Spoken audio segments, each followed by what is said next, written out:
मैं अभिनंदन वर्मा आज इंजीनियर्स के बारे में कुछ बताना चाहता हूँ। सबसे पहले आप लोगों को गुड मॉर्निंग।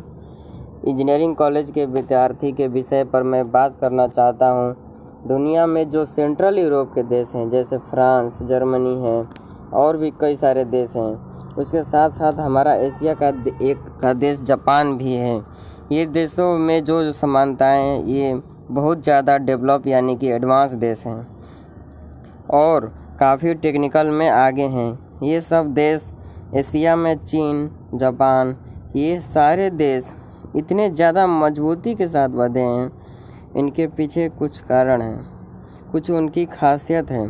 सारे देशों में राष्ट्र सम्मान और राष्ट्र प्रेम भयंकर भरा हुआ है। जैसे जापान में कोई भी विद्यार्थी अगर इंजीनियरिंग में पढ़ता हो या फिर मेडिकल कॉलेज का डिग्री लेता हो या फिर मैनेजमेंट की पढ़ाई करता हो या कुछ करता हो या कोई प्रोफेशनल एजुकेशन ले रहा हो, तो जापान के विद्यार्थी अगर अमेरिका जाने की बात करता है या यूरोप जाने की बात कहेगा या करेगा, तो मुझे ज़्यादा स्टडी करनी है इससे आगे अमेरिका में जाके, यूरोप में जाके, तो जापान की सरकार उसके साथ एक समझौता करती है, उसके साथ एक एग्रीमेंट करती है। वो क्या एग्रीमेंट करती है, तो वो जाएगा ज़रूर। अमेरिका जाना चाहता है या फिर यूरोप जाना चाहता है, कहीं भी जाना चाहता है, वो जाएगा ज़रूर। या देश के किसी भी कोने में जा सकता है अध्ययन करने के बाद। लेकिन अमेरिका में अगर अध्ययन करने के बाद जापान में सर्विस देनी ही पड़ेगी। जब तक इसका मतलब ये अगर अमेरिका में जॉब करने के या फिर और ज़्यादा स्टडी करने गया लेकिन जापान में उसको सर्विस देनी ही पड़ेगी। ये नहीं हो सकता कि जापान से अमेरिका चला जाए और जापान को ही भूल जाए कि मेरा कोई देश भी है या नहीं, नौकरी करते करते। ऐसे ही फ्रांस में भी है और जितने इंजीनियरिंग कॉलेज या प्रोफेशनल इंस्टीट्यूट हैं वहाँ भी इसी तरह का नियम लागू होता है कि उनको अपनी सर्विस देनी ही पड़ती है।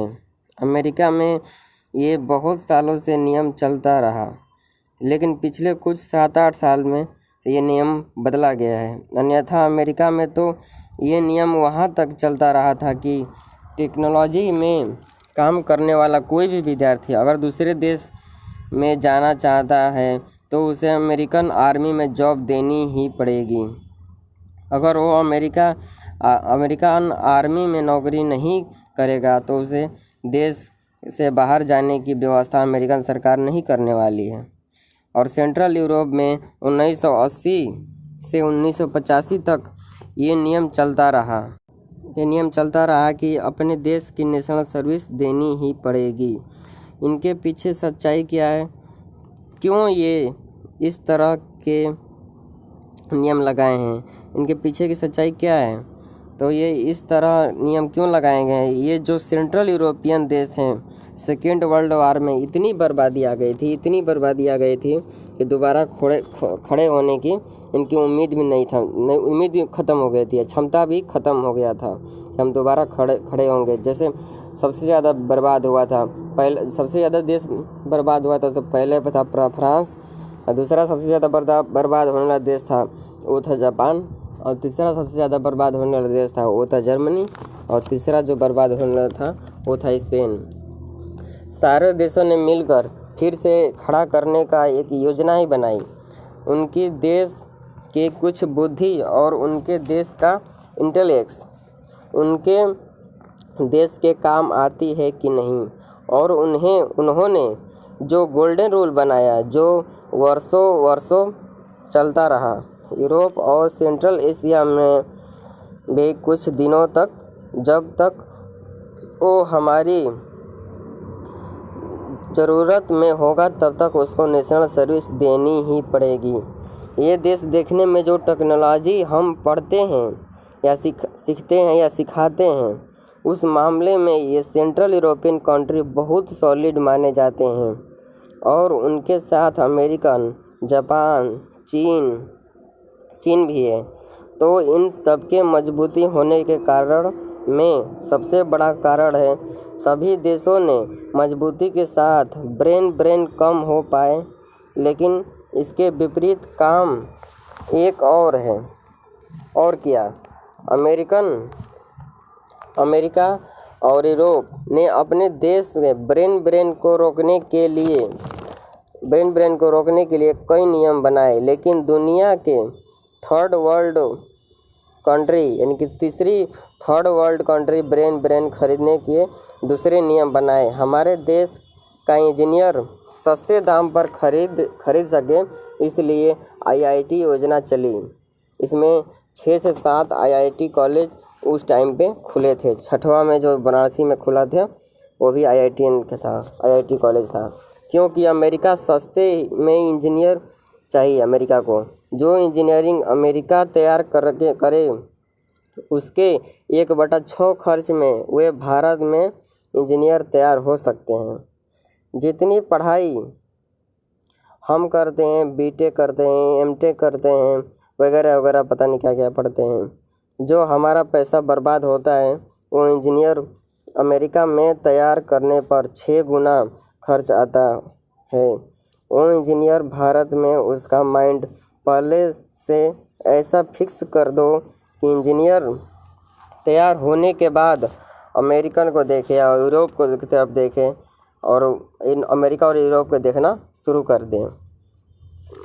तो ये आईआईटी से बीटेक एमटेक करके निकलते ही इतने कम पैसे में और बाकी पैसे अमेरिका से आता है।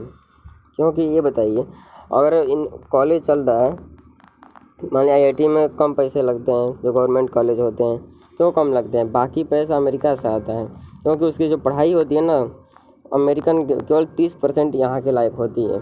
चलिए आगे देखते हैं। और बाकी पैसा अमेरिका से आता है। पोस्ट ग्रेजुएट ऐसे ही मिलेंगे कि एक से दो देश में रुकते हैं, ग्रेजुएट तो रुकते ही नहीं हैं। और कैंपस इंटरव्यू जब से शुरू हो गए तब से लाइन लगी है, लगातार यहाँ से जा रहे हैं।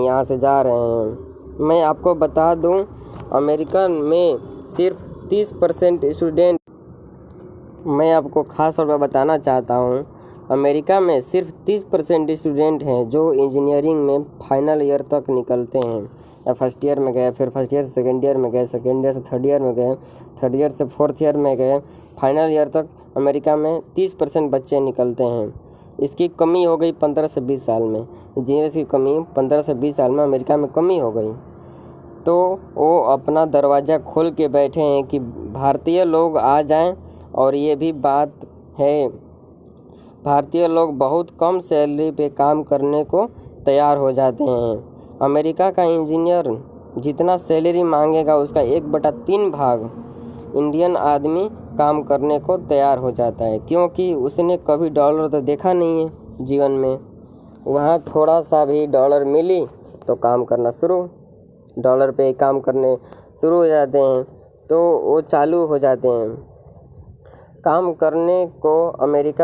अमेरिका गवर्नमेंट को क्या फ़ायदा है?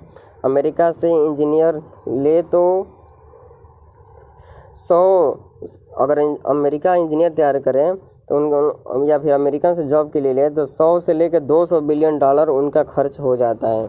हम लोग हैं, पढ़ते यहाँ हैं, खाते यहाँ हैं, मेहनत यहाँ करते हैं, और जो भी तकलीफ़ परेशानी होती है वो यहीं होती है, और डेवलप करते हैं जाकर अमेरिका को, यूरोप को।